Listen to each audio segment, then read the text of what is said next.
আসসালামু আলাইকুম ভিউয়ার্স। বিভাগীয় কমিশনারের কার্যালয় সিলেট সংস্থাপন শাখা নিয়োগ বিজ্ঞপ্তি প্রকাশিত করেছে এবং উক্ত নিয়োগ বিজ্ঞপ্তির কি পোস্ট রয়েছে, লাস্ট ডেট কবে এবং কিভাবে আবেদন করতে হবে, কি যোগ্যতা লাগবে, অভিজ্ঞতা চাওয়া হয়েছে, সব A to Z আমরা এই ভিডিওতে আলোচনা করব। তাই ভিডিওটি স্কিপ না করে শেষ পর্যন্ত দেখলেই আপনারা বুঝতে পারবেন এবং সঠিকভাবে আবেদন করতে পারবেন। দেখুন কি বলা হয়েছে যে বিভাগীয় কমিশনারের কার্যালয় সিলেটে নিম্নবর্ণিত শূন্য পদসমূহের বিপরীতে অস্থায়ী ভিত্তিতে সরাসরি নিয়োগের মাধ্যমে পূরণের নিমিত্ত সিলেট বিভাগের আওতাধীন সিলেট, সুনামগঞ্জ, হবিগঞ্জ এবং মৌলভীবাজার জেলার স্থায়ী বাসিন্দাগণের নিকট হইতে নিম্নবর্ণিত শর্ত সাপেক্ষে অনলাইনে দরখাস্ত আহ্বান করা যাচ্ছে।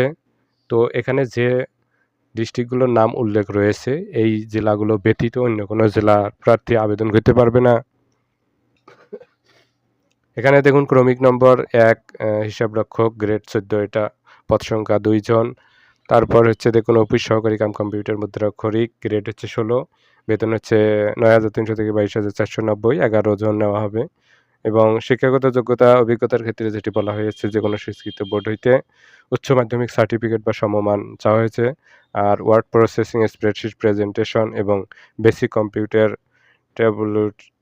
ট্যাবল শুটিং এ দক্ষতা থাকতে হবে। আর কম্পিউটার টাইপে সর্বনিম্ন গতি প্রতি মিনিটে বাংলায় ২০ আর ইংরেজিতে ২০ শব্দ হইতে হবে। ৩ নাম্বার ক্রমিকে বলা হয়েছে যে রেকর্ড কিপার, এখানে গ্রেড ১৬ একজন নেওয়া হবে। তারপরে দেখুন ৪ নাম্বারে বলা হয়েছে গাড়ি চালক একজন, ৫ নাম্বারে অফিস সহায়ক ৩ জন নেওয়া হবে। তারপর হচ্ছে ৬ নাম্বার অর্ডারলি, এটাতে ২ জন নেওয়া হবে এবং প্রতিটিরই অপর পাশে শিক্ষাগত যোগ্যতা অভিজ্ঞতা দেওয়া আছে। আপনারা এগুলো দেখলেই বুঝতে পারবেন। তারপর দেখুন আবেদন ফরম পূরণ এবং পরীক্ষায় অংশগ্রহণের ক্ষেত্রে নিম্নবর্ণিত শর্তাবলী অবশ্যই অনুসরণ করতে হবে। এখানে আবেদনকারীর বয়সসীমা ১ মার্চ ২০২৬ তারিখে ১৮ থেকে ৩২ বছরের মধ্যে হইতে হবে। ১৮ বছরের কম বা বেশি, ৩২ বছরের বেশি হলে হবে না। এটা আপনারা অনেকেই জানেন। এবং চাকরির জন্য আবেদন অনলাইনে আগামী ১ মার্চ ২০২৬ তারিখ রবিবার সকাল ১০টা হতে ৩১ মার্চ ২০২৬ তারিখ মঙ্গলবার বিকাল ৫টা পর্যন্ত দাখিল করা যাবে। তো ১ মার্চ ২০২৬ থেকে ৩১ মার্চ ২০২৬ তারিখ এই সময়সীমার মাধ্যমে আপনাকে অনলাইনে আবেদন করতে হবে। ৩১ মার্চ হচ্ছে এই সার্কুলারের লাস্ট ডেট। আপনারা চেষ্টা করবেন এর আগেই আবেদন করার। শুরুর দিকে সার্ভার অনেক ভালো থাকে, তাহলে আবেদন করতে কোনো প্রকার সমস্যা হয় না। এখানে হিসাবরক্ষক, অফিস সহকারী কাম কম্পিউটার মুদ্রাক্ষরিক, রেকর্ড কিপার পদের লিখিত পরীক্ষা নিম্নলিখিত বিষয়ের উপর অনুষ্ঠিত হবে। বাংলায় হচ্ছে ২৫ নম্বর, ইংরেজি ২৫, গণিত ২৫, সাধারণ জ্ঞান ১৫, বেসিক কম্পিউটার ট্যাবল শুটিংয়ে হচ্ছে ১০। সর্বনিম্ন ৫ নম্বর হচ্ছে ৫০% থাকতে হবে আর সময় হচ্ছে ৯০ মিনিট। হিসাবরক্ষক, অফিস সহকারী কাম কম্পিউটার মুদ্রাক্ষরিক ও রেকর্ড কিপার পদের ব্যবহারিক পরীক্ষা, প্র্যাকটিক্যাল যেটা আপনারা বলে থাকেন। তো বিষয়ের নাম বাংলা, ইংরেজি, প্রতি মিনিটে ২০ শব্দ হইতে হবে। মোট নম্বর ৫০-৫০, ৫ নম্বর ৪০%, গড় ৫ নম্বর ৫০% আর সময় হচ্ছে ১০ মিনিট ১০ মিনিট। বাংলা ধরেন একটা প্যাসেজের মতো দিবে, এখানে ১০ মিনিট দেওয়া হবে। আর ইংরেজি ধরেন একটা দিবে এরকম প্যারাগ্রাফ, অল্প একটু, সেখানে আপনাকে ১০ মিনিট সময় দেওয়া হবে। তো এই প্রসেসেই আপনাকে প্র্যাকটিক্যাল পরীক্ষা দিতে হবে। তারপর দেখুন স্প্রেডশিট প্রেজেন্টেশন ১০-১০, ব্যবহারিক পরীক্ষার ক্ষেত্রে এগুলো লাগবে। অবশ্যই এগুলো জানতে হবে আপনাকে এবং প্র্যাকটিস করতে হবে। সময় ১০ মিনিট ১০ মিনিট করে দেওয়া হবে। তারপরে দেখুন গাড়ি চালক, অফিস সহায়ক ও অর্ডারলি পদে লিখিত পরীক্ষা নিম্নলিখিত বিষয়ের উপর অনুষ্ঠিত হবে। বিষয়ের নাম বাংলা, ইংরেজি, গণিত, প্রাসঙ্গিক, টেকনিক্যাল, সাধারণ জ্ঞান। এখানে নাম্বার দেওয়া আছে ১০-১০ করে এবং সময় ১ ঘন্টা এটির জন্য। গাড়ি চালক পদের প্রার্থীদের যানবাহন চালানোর ব্যবহারিক পরীক্ষা গ্রহণ করা হবে।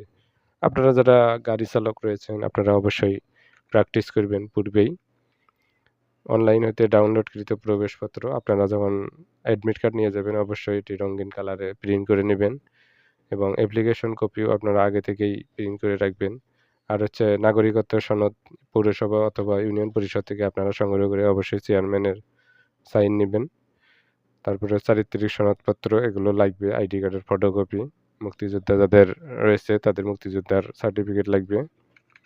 তো আপনারা এগুলো আগে থেকেই সংগ্রহ করবেন যাতে পরবর্তীতে কোনো প্রকার সমস্যা না হয়। এখানে আপনাকে অনলাইন আবেদন শুরু হবে হচ্ছে ১ মার্চ ২০২৬ তারিখ আর লাস্ট ডেট হচ্ছে ৩১ মার্চ ২০২৬। ছবির জন্য ৩০০/৩০০ হইতে হবে আর স্বাক্ষর হবে ৩০০/৮০। তো আগে থেকেই ছবি স্বাক্ষর আপনারা কম্পিউটারে বা মোবাইলে সেভ করে রাখবেন এডিট করে। তাহলে আবেদনের সময় শুধু আপলোড দিলেই হবে। আর এসএমএস যেভাবে করতে হবে টেলিটক সিমের মাধ্যমে অবশ্যই আগে টেলিটক সিমে আপনাকে লোড দিয়ে রাখতে হবে, রিচার্জ করে রাখতে হবে। এই যে এক্সাম্পল দেওয়া আছে DIVSL দিয়ে ইউজার আইডি লিখে আপনাকে ১৬/২২২ সেন্ড করতে হবে। আবার দ্বিতীয় এসএমএস একটা এক্সাম্পল এখানে দেওয়া হয়েছে কিভাবে ফিরতি এসএমএস আসবে তারপর দ্বিতীয় এসএমএস এভাবে আবার করতে হবে। DIVSL দিয়ে স্পেস দিয়ে ইয়েস দিতে হবে। তারপর একটা পিন নাম্বার প্রথম এসএমএসে থাকবে সেটি দিয়ে আবার ১৬/২২২ সেন্ড করতে হবে। তাহলে আপনাকে কনগ্রাচুলেশন একটা মেসেজ আবার দেওয়া হবে। তো এই প্রসেস আপনাকে টেলিটক সিম দিয়ে করতে হবে এবং নেট যাতে ভালো থাকে। ভিউয়ার্স এইরকম সঠিকভাবে আপনাকে সার্টিফিকেট, মার্কশিট এসব অনুযায়ী আপনাকে আবেদন করতে হবে। কোথাও কোনো ভুল করা যাবে না এবং পরীক্ষা কবে হবে, কোথায় হবে এসব বিষয়ে নোটিশ প্রকাশিত হবে। এজন্য নোটিশ বোর্ড ফলো করবেন। আর হচ্ছে এখন থেকে প্রিপারেশন ভালোভাবে নিতে হবে। তো জবের এরকম আপডেট ভিডিও পেতে অবশ্যই আমাদের চ্যানেলকে সাবস্ক্রাইব করবেন এবং পাশে থাকবেন। ধন্যবাদ আপনাদের সকলকে।